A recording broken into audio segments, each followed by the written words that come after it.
Avez-vous déjà touché le fond et réalisé que ce sont vos choix qui vous y ont mené? L'histoire d'aujourd'hui révèle une vérité profonde. Alors que l'orgueil mène à la destruction, l'humilité ouvre la porte à la miséricorde de Dieu.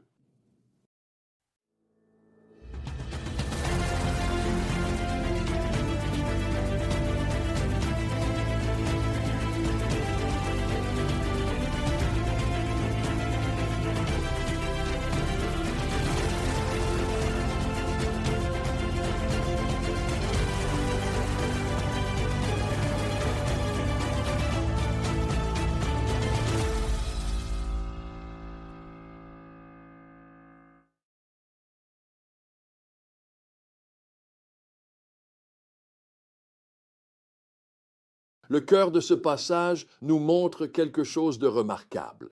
Même lorsque nous sommes complètement perdus, il y a encore de l'espoir si nous acceptons de nous humilier devant Dieu. C'est une leçon que Roboam et le peuple de Juda ont apprise à leurs dépens. L'histoire commence avec Roboam qui semble en sécurité sur son trône, mais il y a un problème.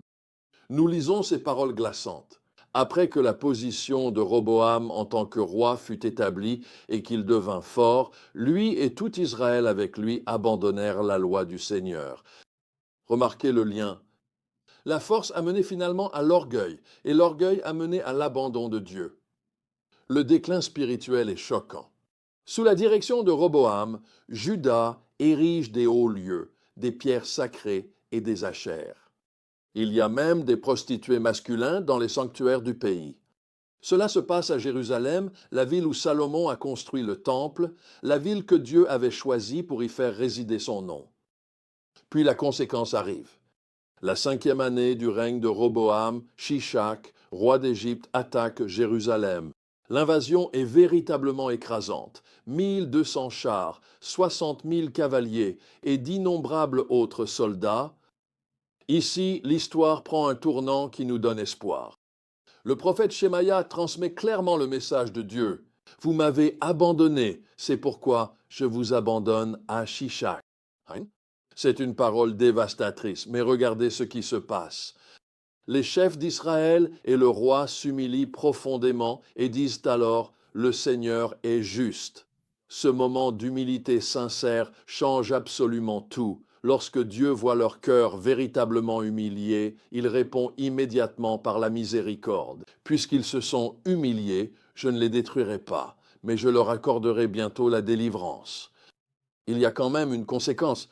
Ils deviennent soumis à Shishak qui emporte les trésors du temple et du palais, mais la miséricorde de Dieu empêche leur destruction totale. Les psaumes associés à cette période nous offrent un aperçu du cœur du peuple.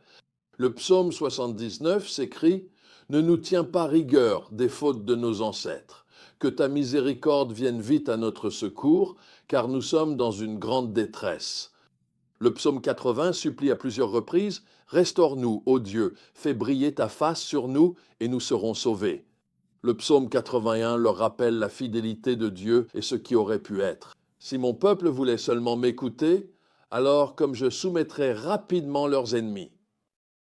Il y a un détail intéressant qui symbolise leur état spirituel. Lorsque Shishak s'empare des boucliers d'or que Salomon avait fabriqués, Roboam les remplace par des boucliers de bronze.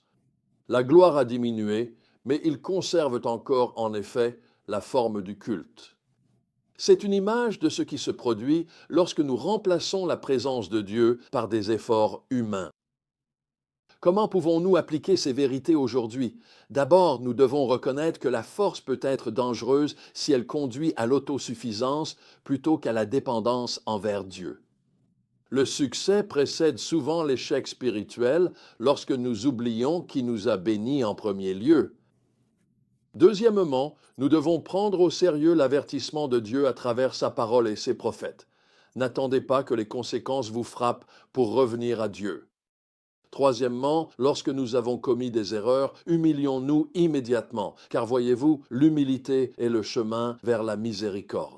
Dieu ne cherche pas des excuses ou des justifications, mais il recherche des cœurs brisés et contrits. Quatrièmement, comme les psalmistes, nous devons être honnêtes avec Dieu au sujet de nos échecs tout en ayant confiance en sa miséricorde. Et enfin, nous ne devons jamais nous contenter de simples substituts de bronze à la présence dorée de Dieu dans nos vies, dans notre quotidien. Rappelez-vous, la discipline de Dieu est toujours une invitation à revenir à lui, même lorsque nous nous sommes éloignés. La véritable humilité ouvre la porte à la restauration. Nous pourrions encore faire face aux conséquences de nos choix, mais la miséricorde de Dieu peut empêcher une destruction totale et ouvrir la voie à un nouveau départ. La question n'est pas si nous allons avoir des soucis ou nous tromper. C'est de savoir si nous répondrons avec orgueil ou humilité lorsque nous serons confrontés à nos échecs. Serons-nous comme Roboam, qui s'est humilié et a trouvé la miséricorde? Ou endurcirons-nous nos cœurs et ferons-nous face à toute la rigueur de la discipline de Dieu? Le choix nous appartient, mais le schéma est clair.